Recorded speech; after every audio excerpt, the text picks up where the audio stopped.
Halo sahabat pangan, pernah nggak sih kamu memperhatikan label pada buah, sayur, atau produk pangan segar yang kamu beli di pasar atau supermarket? Banyak banget orang yang menganggap label itu cuma tulisan biasa.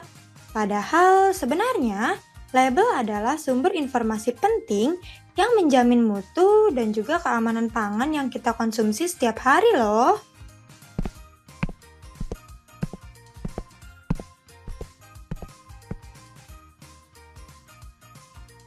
Nah, supaya informasi pada produk itu jelas dan tidak menyesatkan, pemerintah melalui Badan Pangan Nasional telah menetapkan aturan resmi, yaitu Peraturan Nomor 1 Tahun 2023 tentang label pangan segar. Aturan ini dibuat untuk melindungi konsumen sekaligus memberikan pedoman yang jelas bagi produsen. Berarti kalau labelnya nggak jelas atau malah nggak ada itu udah melanggar aturan dong, Ki. Bener, Del. Pelaku usaha wajib jujur memberikan informasi agar konsumen tidak merasa tertipu.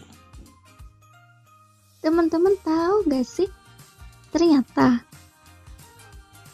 label pangan segar punya peran yang sangat penting.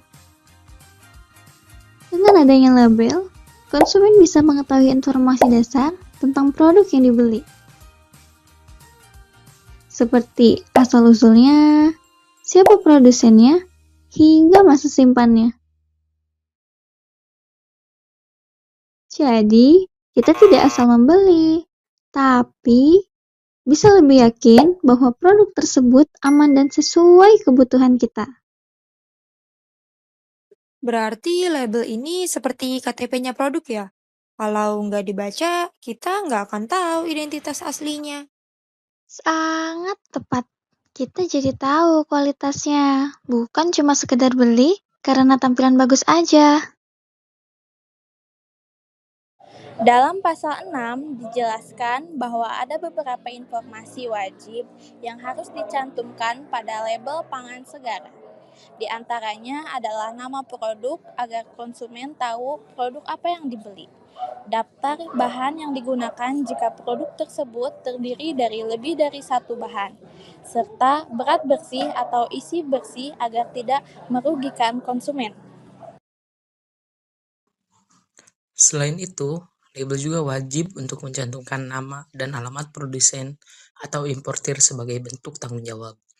Status halal jika memang dipersyaratkan, tanggal produksi dan tanggal kadaluarsa, serta asal-usul pangan segar tersebut.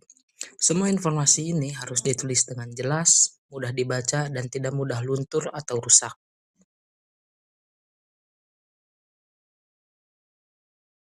Tapi ngeri, kadang tanggal expirednya ketutup stiker harga atau tulisannya pudar. Itu gimana? Nah, itu yang bahaya.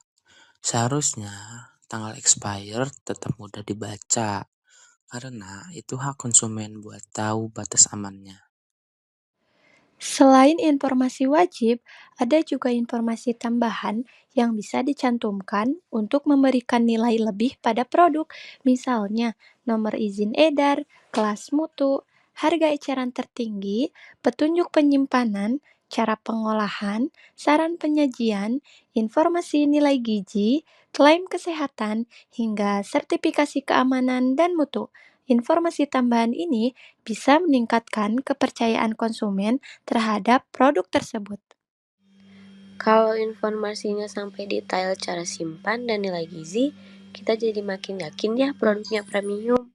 Setuju, transparansi informasi bikin kita nggak ragu buat belanja lagi di tempat yang sama. Ada juga ketentuan khusus untuk jenis pangan tertentu. Contohnya, jika suatu produk mengandung babi, maka wajib mencantumkan tulisan mengandung babi berwarna merah dan dilengkapi gambar babi agar terlihat jelas. Begitu juga untuk pangan rekayasa, genetik, atau pangan organik. Harus ada keterangan khusus sesuai ketentuan yang berlaku. Selain itu, label dapat mencantumkan informasi nilai gizi atau ink seperti energi, protein, lemak, karbohidrat, dan garam. Jika suatu produk mengklaim memiliki manfaat kesehatan atau diperkaya zat gizi tertentu, maka informasi nilai gizi tersebut wajib dicantumkan berdasarkan hasil uji laboratorium. Ada juga Dengan adanya label yang lengkap, jelas, dan sesuai aturan, konsumen akan merasa lebih aman dan terlindungi saat memilih produk pangan segar. Sementara bagi produsen, kepatuhan terhadap aturan ini dapat meningkatkan kredibilitas dan daya saing produk di pasaran. Jadi, label pangan segar bukan hanya sekedar formalitas, tetapi merupakan bagian penting dari perlindungan konsumen dan peningkatan mutu pangan di Indonesia. Mari kita dukung penerapan label pangan segar demi mewujudkan pangan yang aman, sehat, dan berkualitas untuk semua. Terima kasih sudah menyimak, sampai jumpa di video edukatif berikutnya.